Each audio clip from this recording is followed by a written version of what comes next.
Jesus is perfect God and perfect man. It doesn't mean anything. You can't be perfectly knowing everything and perfectly not knowing everything at the same time.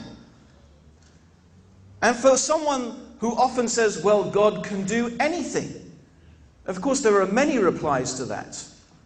One of them is to answer it with another question. Well, can God do something evil?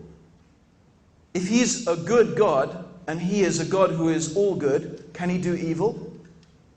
If God is all-knowing, can He, and God is wise, can He do something stupid? No, God has certain attributes. God has a certain nature that defines God. So by definition, that's what defines God. If God is immortal, He does not die. If God is self-sufficient, He does not eat and breathe.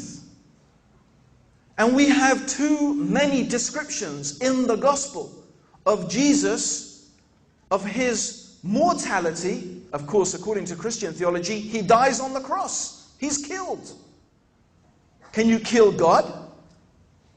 According to the Bible, Jesus doesn't know things. He's ignorant of things.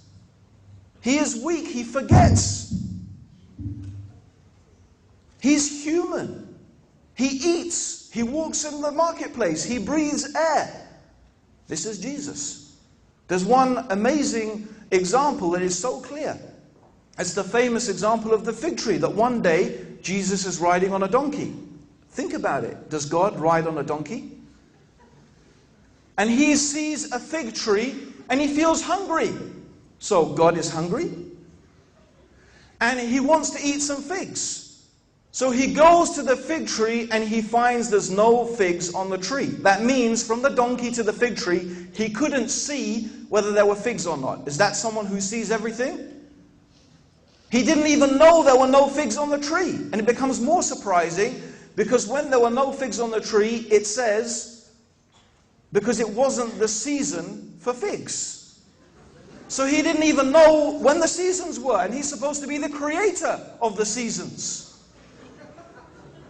So we've got a God riding on a donkey who gets hungry, okay, who doesn't know whether there's figs on the tree and doesn't even know the seasons of the figs, right?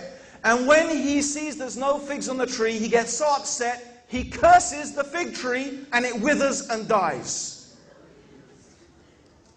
Now, that is truly extraordinary. Because most Christians would say in defense is that, no, all of that was the human side of Jesus. The human side of Jesus was His riding on a donkey, His not knowing, His feeling hungry. But the God bit of Jesus was when He cursed the fig tree and it withered and died. Now, the extraordinary thing is that you have the divine side of Jesus, therefore, acting upon the human side and depending upon it. What does this mean? How can this ever be a truth?